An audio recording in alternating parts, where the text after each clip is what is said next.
Yosh, salut tout le monde, ici Sun sur ton écran, bienvenue mes petites étoiles. J'espère que vous allez bien, ça doit faire un mois que j'ai pas fait de vidéo, je suis un petit peu désolé vis-à-vis de ça, mais je suis assez occupé. Je vais pas vous le cacher, je suis assez occupé. Mais aujourd'hui, ça y est, on fait enfin le système de sauvegarde, il était temps. Donc voilà, on va s'y intéresser tout de suite. Donc l'idée, c'est que basiquement, quand on lance un jeu, regardez, ça c'est ma map, ça c'est mon personnage, tout ça, tout est normal.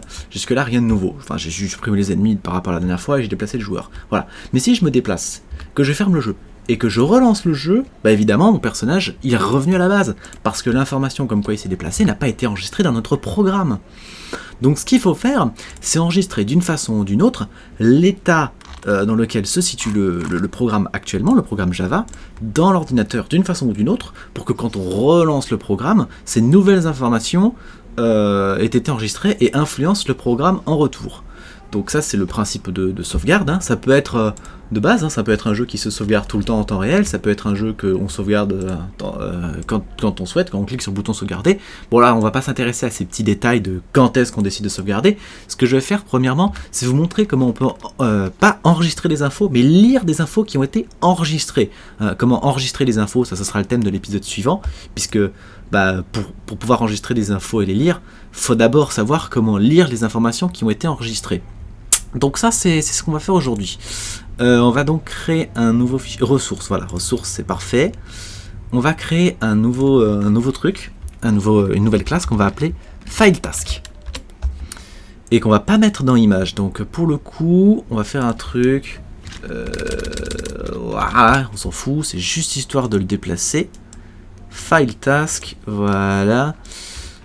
Regardez, typiquement ce que je veux, c'est, on va faire une nouvelle, ce qu'on va faire, je me répète, c'est enregistrer les infos sous forme d'un fichier texte. On peut faire un fichier texte, on peut l'appeler date, on peut l'appeler comme on veut. L'idée c'est qu'en fait l'info soit enregistrée d'une façon ou d'une autre dans le programme, mais hors du programme, hors de Java en fait. Donc on va faire par exemple data, et puis on va mettre ça, on va appeler ça user. Voilà, user.text, on va l'ouvrir. Donc là ça m'ouvre un petit bloc-notes. Ce qu'on va faire c'est, je vais par exemple mettre une info, ce que je vais faire c'est que par exemple la position du joueur dépendra de ce qu'on a dans notre fichier texte, donc qui sera un peu plus loin par exemple. Alors évidemment on peut l'enregistrer plus loin sur la map, on peut faire comme ça, mais ça c'est pas le truc. Là pour le coup, je veux pas modifier mon level, ce que je veux c'est enregistrer une info et lire cette information, que je vais pouvoir écrire plus tard, donc modifier la position du joueur à partir de ce que je vais écrire. Mais là, c'est un exemple, c'est pour le joueur, mais on peut littéralement faire n'importe quoi, on peut sauvegarder l'information d'objet, on peut sauvegarder l'état du joueur, on peut sauvegarder des ennemis, on peut sauvegarder si on a récolté des items ou pas, c'est l'idée. Mais là, on va d'abord lire une valeur. Donc ce que je veux c'est par exemple, je vais appeler ça xpos, est égal à 5. Voilà. L'idée c'est qu'en fait, je veux que mon joueur, au lieu d'apparaître là, 3, il apparaîtra 5 cases plus loin. Voilà. C'est un exemple tout bête. Donc ça c'est une syntaxe que vous pouvez écrire comme vous voulez. Moi j'ai mis xpos égale 5, mais vous pouvez tout à fait écrire x flèche avec des espaces. Vous pouvez faire littéralement ce que vous voulez. C'est pas important comment vous l'écrivez là-dedans. Le mieux c'est de l'écrire comme vous sentez à l'aise. Moi je sais que j'ai tendance à mettre des espaces, mais on peut faire un exemple sans espace, puisqu'en fait c'est dans notre programme Java qu'on va adapter la lecture de ce truc. Par exemple, moi je mets des espaces, on va mettre des espaces, c'est plus joli, c'est plus lisible, xpos. Et comme c'est user, on va même mettre player, on va appeler ça player, parce que user ça peut prêter à confusion, c'est vous le user, le player c'est le player. Donc voilà, player. Ensuite, qu'est-ce qu'on fait? Eh bien, on va créer notre petite fonction qui retourne une chaîne de caractères. String read. Avec un pass. String path. Voilà.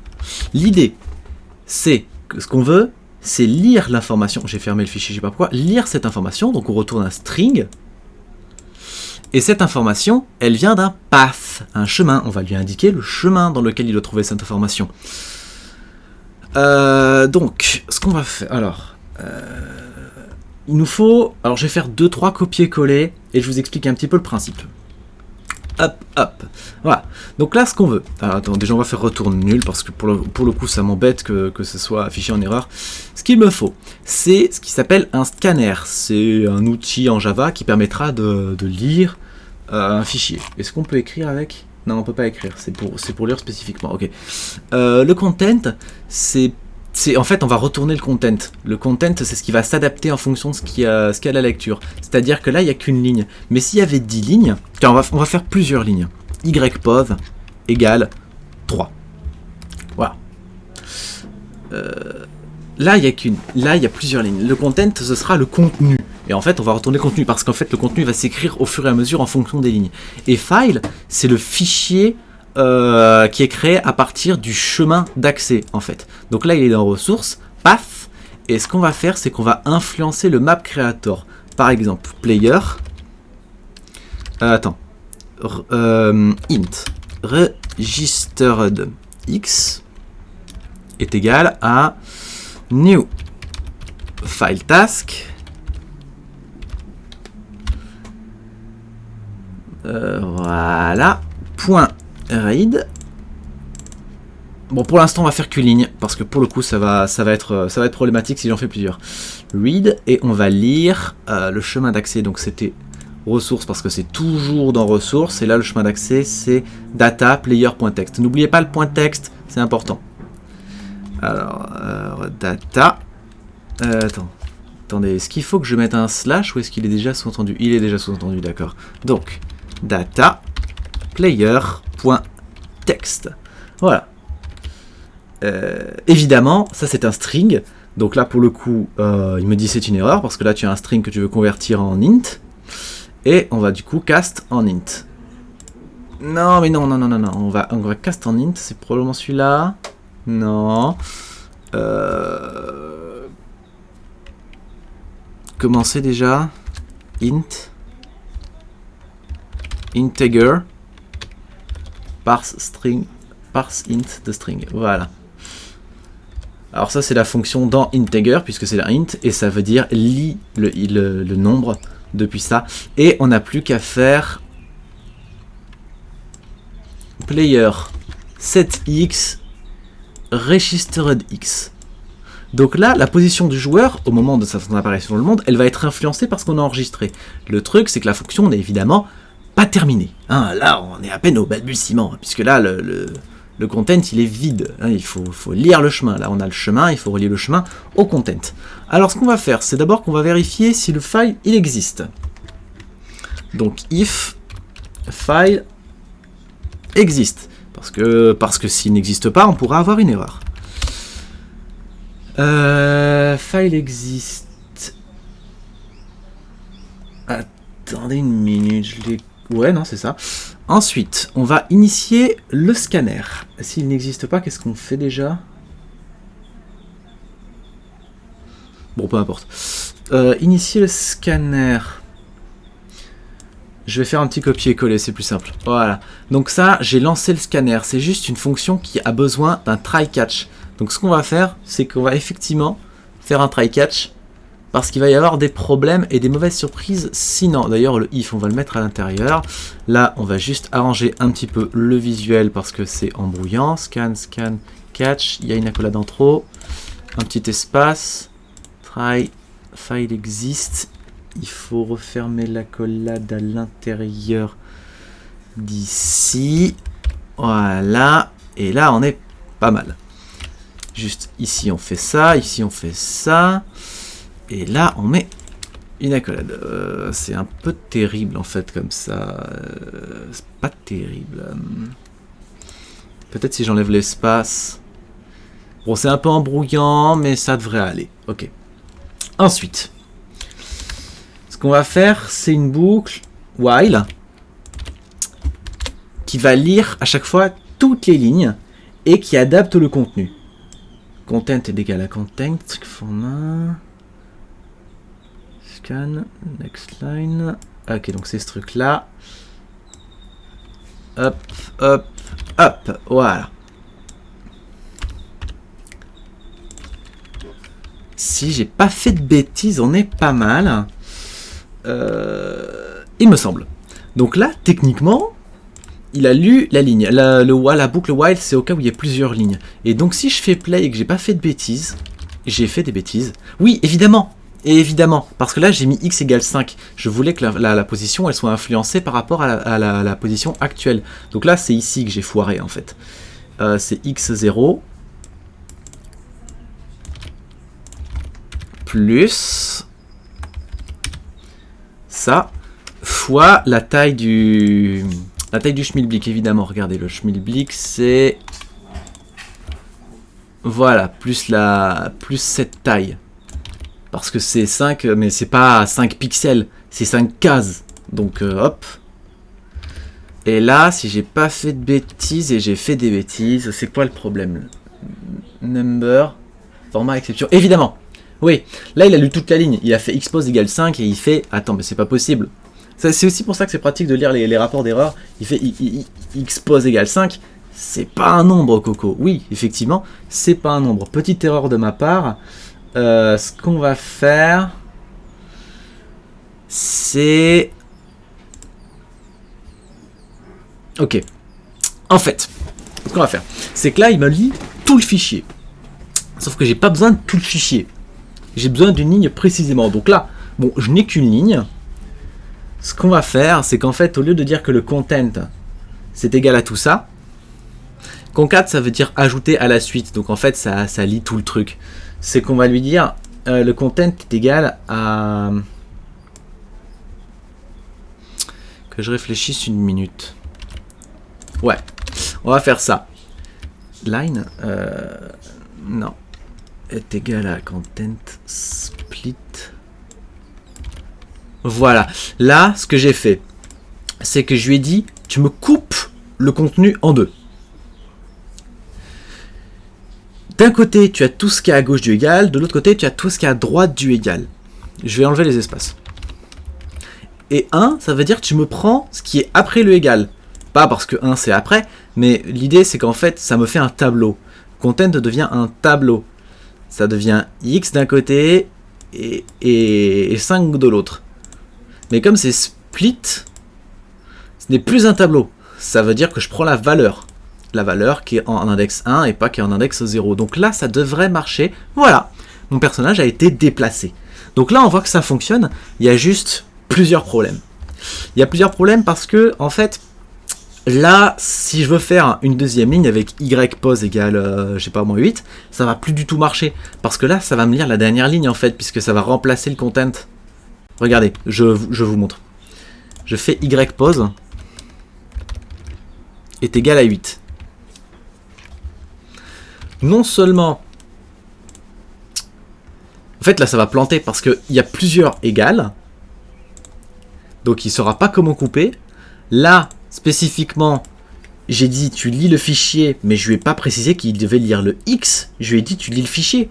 Alors, certes, on pourrait pallier au problème en créant un fichier player X, player Y, player content de l'inventaire. On pourrait créer des tonnes de fichiers avec à chaque fois une donnée dedans. On pourrait. Mais ce serait vite très long, très chiant et très embrouillant. Donc ce qu'il faut qu'on fasse, c'est un fichier dans lequel on va devoir lire une valeur spécifique, une valeur qu'on appelle. Et donc là, on va devoir donc rajouter un nouvel argument qui est string value to read. On veut une valeur à lire. Et c'est là qu'on va devoir transformer un petit peu notre fichier. C'est-à-dire que dans le cas où value to read est égal à nul, on va l'écrire. Hop. Dans le cas où la valeur est nulle, ce qu'on veut, c'est lire l'intégralité du fichier en réalité. Du coup, ça peut, hein, parce que si on veut lire l'intégralité du fichier, il faut bien entrer une valeur. On peut pas écrire 0, ce serait confusant, on pourrait croire que c'est la première ligne. Enfin, donc, ce qu'on va faire, c'est simplement écrire, voilà, si tu n'as pas de valeur, si tu as mis nul, tu veux lire l'intégralité du fichier. Et là, on retourne avec ce qu'on avait à la base, qui est, tu me lis tout. Là, par contre, il va y avoir un problème. Parce que dès lors qu'il va lire une nouvelle ligne, cet idiot, ce qu'il va faire... Attendez, j'ai l'impression que mon micro est vachement fort. Voilà, là, ça devrait être un poil mieux. Ce qu'il va faire, cet idiot, c'est lire et les coller à la suite. Donc, évidemment, il faut sauter une ligne. Donc, pour sauter une ligne, ce qu'on va faire, c'est écrire qu'il faut qu'il le fasse. Hop, voilà, c'est une petite fonction plus scanline. Voilà, ça c'est littéralement la même chose que si j'avais fait un slash n qui est le caractère de sautage de ligne, mais sans le string format. Sauf que j'ai cru comprendre que l'écrire comme ça permettait de... C'est plus souple parce que ça veut dire c'est un langage qu'un téléphone peut comprendre, alors que juste le slash n c'est juste pour les ordinateurs. Je suis pas sûr de cette partie. Je crois qu'en gros c'est la même chose que ça, mais en mieux. Voilà. Et le slash n c'est pour dire tu me sautes une ligne. Sauf que là, encore une fois, cet idiot, ce qu'il va faire, c'est qu'il va, il va sauter une ligne, certes, entre chaque ligne, mais il va sauter une ligne aussi pour la première, alors que la première, elle est en haut. Donc il va sauter une ligne en trop. Donc là, c'est tout simple. On va utiliser ce qui s'appelle un flag, un drapeau. C'est lui dire en gros, bah, Coco, tu vérifies d'abord si tu es sur la première ligne. Et ensuite, si tu n'es pas sur la première ligne, là, tu me sauteras une ligne. Et sinon, tu le fais pas. Voilà, donc ça, c'est hop, comme ça. Un petit else. Voilà, avec un hop. Mais là, je supprime cette partie. Hop, hop. Et là, je fais flag égale true. Donc là, j'ai fini ma partie où il lit le fichier en entier. Il le lira tel qu'il est. Vraiment tel qu'il est quand on met value to read égale nul. D'ailleurs, on peut même créer une fonction. Attendez, on va faire un truc. Hop, je fais un petit copier-coller, mais c'est vraiment tout bête. On va pas à chaque fois écrire égale nul. Quand on mettra simplement que quand il n'y a rien, eh ben, ça renvoie à la fonction en dessous qui est égale nul. Plutôt que d'écrire value to read nul, à chaque fois qu'on veut lire tout le dossier, on écrit juste read, point. Ça peut être pratique quand on a justement des fichiers qui n'ont qu'une seule ligne. Plutôt que d'écrire nul à chaque fois, eh ben, on sait qu'il la lira quand on écrira le chemin d'accès, peu importe. Et là, dans le cas où c'est pas nul, c'est là qu'on va créer notre nouvelle fonction. Alors je vais faire un petit copier-coller, hop, hop. Ah ouais, d'ailleurs j'ai oublié un truc hyper important, c'est de fermer le scanner. C'est une petite fonction toute bête qui, en gros, s'assure d'avoir, comment dire, plus de mémoire. Parce que le scanner, c'est gourmand, il faut le fermer quand il a fini d'être utilisé. Alors, donc là, ça lit la ligne. Concrètement, ça lit toutes les lignes. Sauf que... attends. C'est ça. Ça lit toutes les lignes. Ça coupe les lignes en deux au niveau des égales. Ensuite, ça vérifie si la ligne... Enfin, si la valeur qui est à gauche du égal est la valeur qu'on a rentrée en paramètre de la fonction. Si c'est le cas, alors le contenu devient la partie de droite. Et si c'est pas le cas, eh bien ça continue et ça ne fait rien, ça change pas le content. Et là donc, ça fonctionne totalement. On n'a plus qu'à préciser dans map creator, new valeur, le paramètre expose. On fait la même chose pour Y, registered YPose, avec un petit copier-coller, hop, hop, hop, registered YPose, et si je fais play, là mon personnage a été pas déplacé, c'est étrange. C'est très étrange. Xpose, YPose, qu'est-ce qui se passe? Player data.text, tout va bien. Registered Y, register... 7X, oui, il est là le problème. J'ai oublié d'adapter la fonction. Hop, et là, voilà, bah là j'ai été éjecté par rapport à la coordonnée en Y parce que j'étais dans le mur. On va mettre 3. Et là, ça n'arrivera pas. Voilà, j'ai été déplacé de 5 et de 3. La position a été enregistrée. Et on peut lire un fichier à partir de... Enfin voilà, le système fonctionne, on peut lire une information à partir d'un fichier texte qui est un fichier texte indépendant du programme. C'est ça qui est important, c'est que le fichier, on peut plus tard, je créerai des fonctions, c'est l'épisode suivant d'ailleurs, hein, je suis après celui-là, et créer une fonction qui va écrire et éditer ce fichier en fonction de ce qu'on veut. Et comme ça, l'information sera bien enregistrée dans l'ordi, hors du programme. Voilà, j'espère que cet épisode vous a plu, vous a été utile. Prochain épisode, je vous montre comment on enregistre une information, donc comment on sauvegarde la chose. Et puis voilà, à bientôt, bye.